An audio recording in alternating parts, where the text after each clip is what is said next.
Hello and welcome. In the 1960s, if you was a bus or coach operator and you wanted to order a single deck bus or a coach, it would be probably one of the following. It would consist of a British built chassis like a Leyland Leopard or an AC Reliance, and British built coachwork by a company like Park Royal, Plaxton, Dupel or Harrington.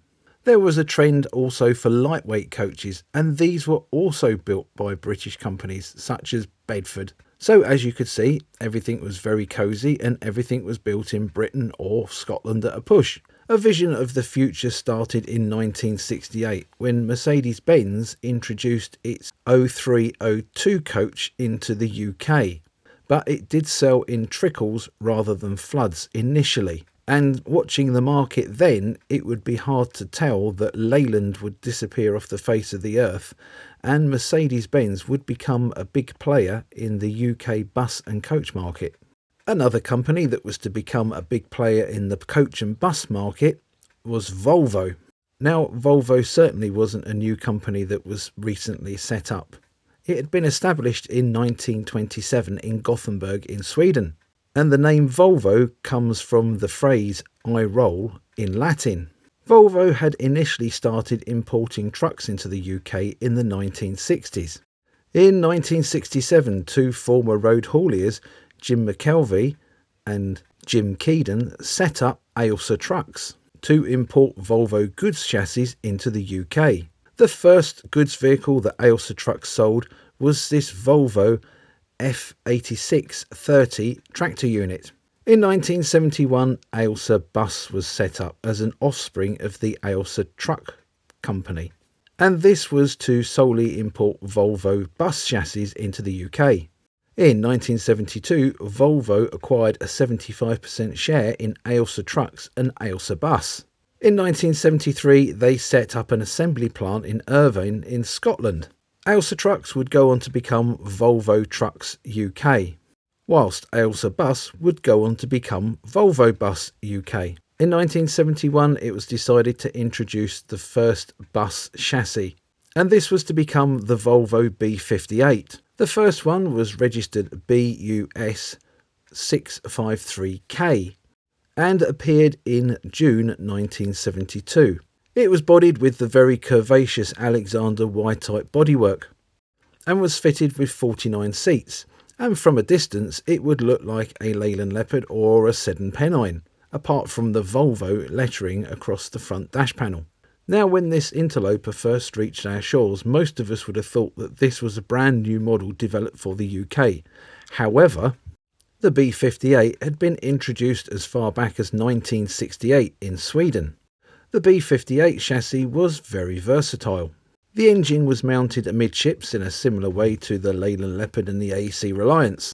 Again, like these two chassis, the engine was horizontal under the floor, but was comparatively smaller than your average English engine at the time, being a 9.6 litre Volvo THD 100D 6-cylinder diesel engine.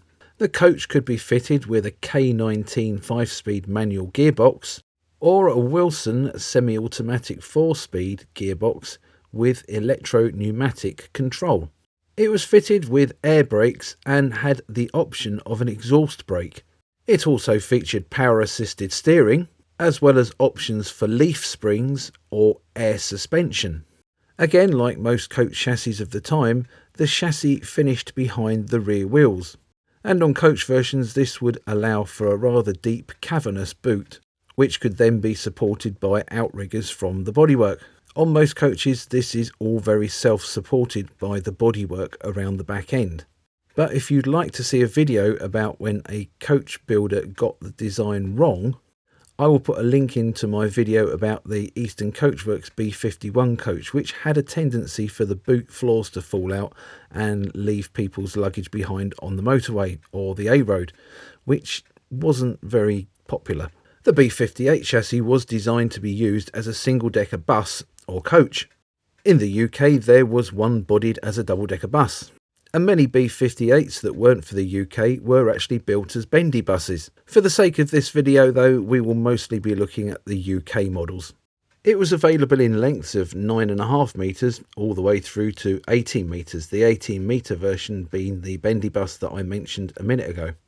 In November 1972, Volvo were proposing to ship the B58 chassis over to Britain from Sweden in a completely knocked down form for the final assembly to take place at the Irvine truck and bus plant in Scotland. The first coach to be completed and handed over by Volvo was Plaxton-bodied LBW 185L, and this was for Hayfordian coaches of Upper Hayford.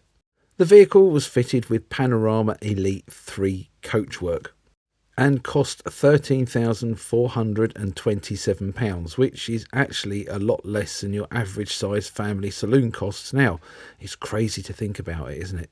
The proprietors of Hayfordian coaches, Mr. and Mrs. Smith, received 2 plaques from Volvo, one for the inside of the vehicle and one for the outside of the vehicle, and this was to commemorate that this was the first Volvo delivered to a UK customer with Plaxton bodywork.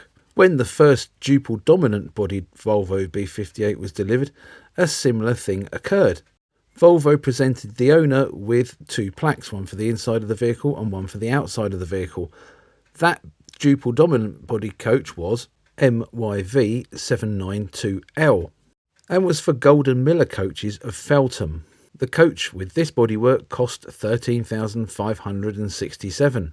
At the same time of the launch of these vehicles, Yates of Loughborough were appointed the sole distributor for Volvo buses in England and Wales. In fact, Yates were also involved with distributing Volvo cars as well, and forecast a turnover of £21 million selling both Volvo cars and Volvo buses over the forthcoming year. At the time of the launch of the B58 in the UK, Volvo were producing 1,500 chassis a year. But again, at the time, it was estimated that within 5 years this could raise as far as 2,000 chassis a year. Now, interestingly, I think that is a global figure rather than a figure just for UK sales.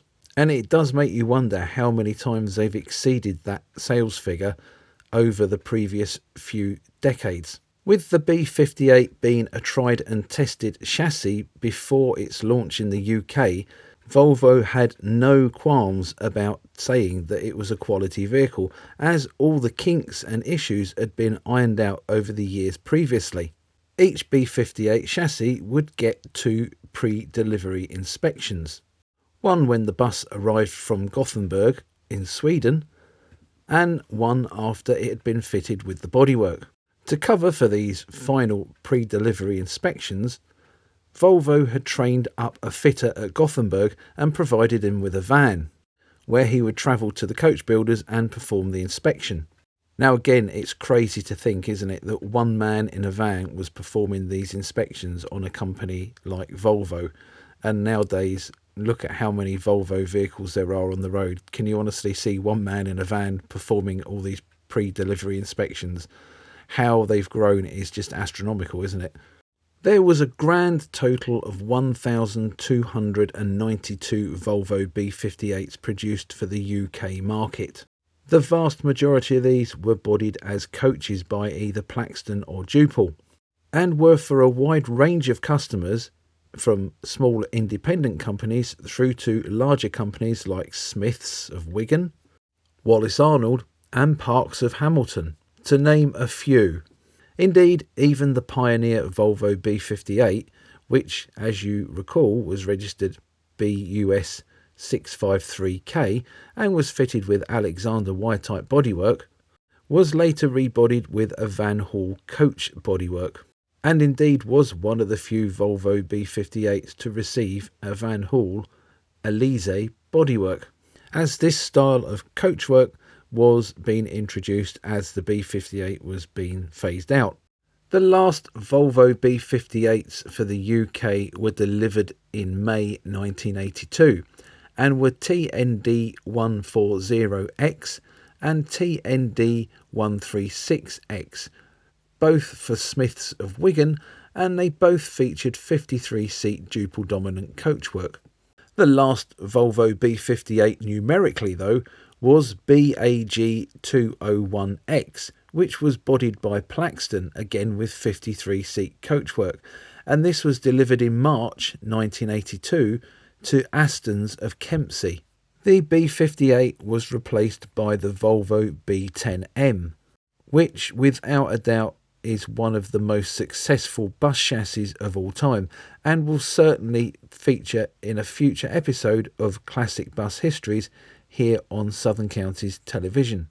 So that really should be the end of the story. Well, in the UK it was. However, from 1979 the B58 had been built in Brazil, and indeed continued to be built all the way up as far as 1998. Although it varied a little bit from the original design, being uprated with various Volvo B10M components. Here in Brazil it was used as trolleybuses, buses, coaches and articulated buses.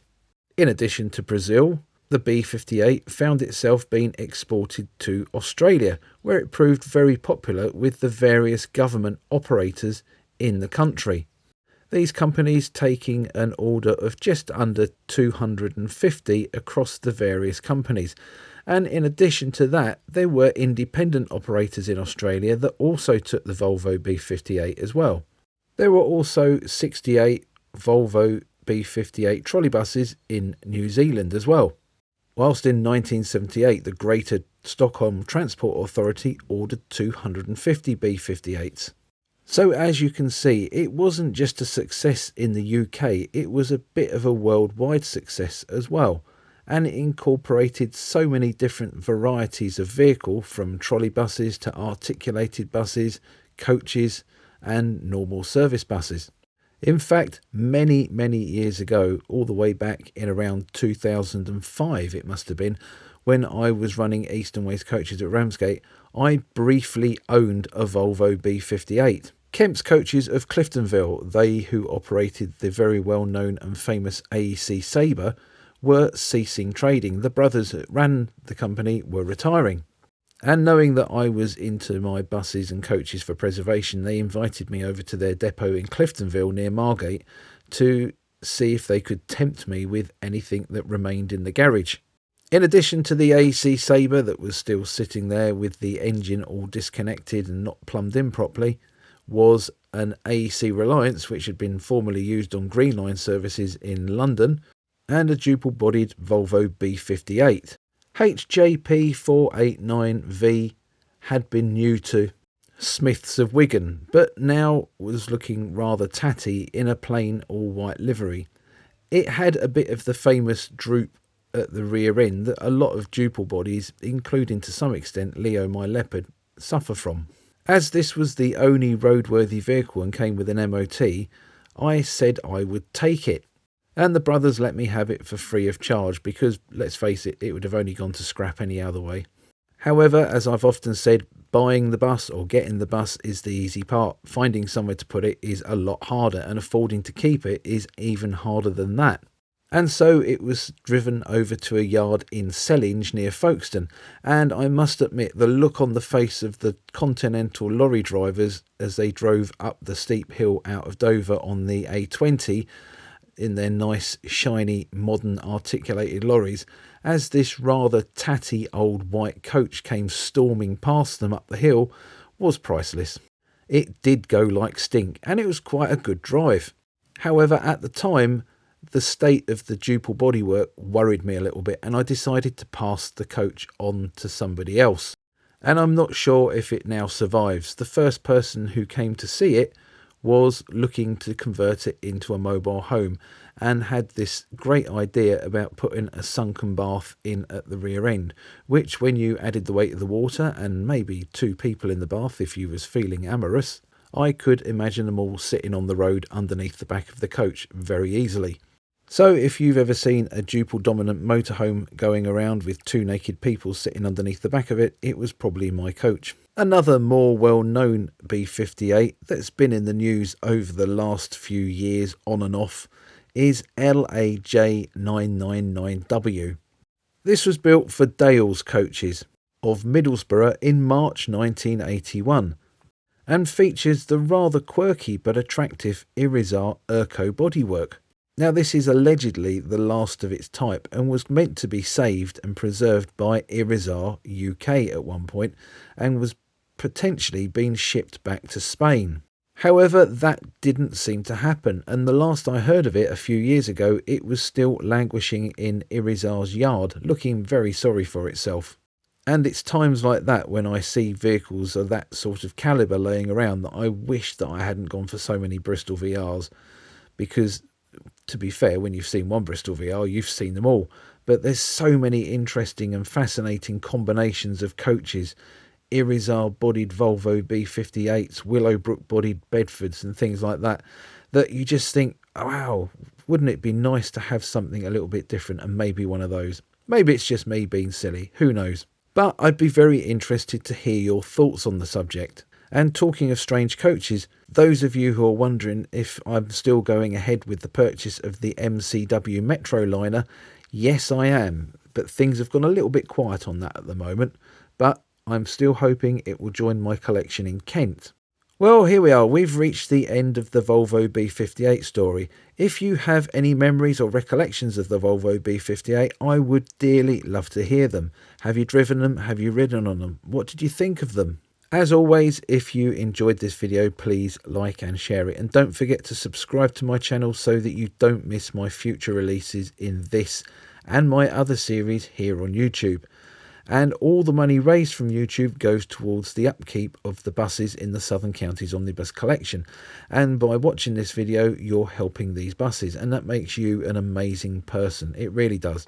Thank you so much for your continued support. I'm Jake Bamford, and I'll catch you next time. Bye for now.